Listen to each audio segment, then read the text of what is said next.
Siamo tra il Corso Garibaldi e l'Arenaccia, in un vicolo scuro che non finisce mai. Ogni tanto si fa vedere il sole, ma poi sparisce, fugge via. Il vicolo è quello dove è cresciuto Salvatore Palomba, tutti i santi. Quando Palomba scrive questi versi, non ha in mente solo una donna, ma una città intera. Una città femmina, piena di grazie e troppe volte usurpata, che piange e nessuno la vede, che urla e nessuno la sente. Carmela è Napoli e Napoli è Carmela.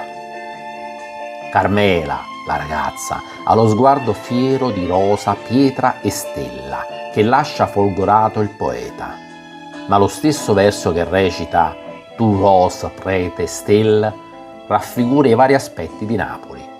La rosa simbolizza la dolcezza, l'amore, la sensibilità del popolo napoletano, il lato umano ed emotivo. La pietra è il suo lato duro, testardo, a volte maledetto, che trascina in basso. La stella è la smisurata bellezza.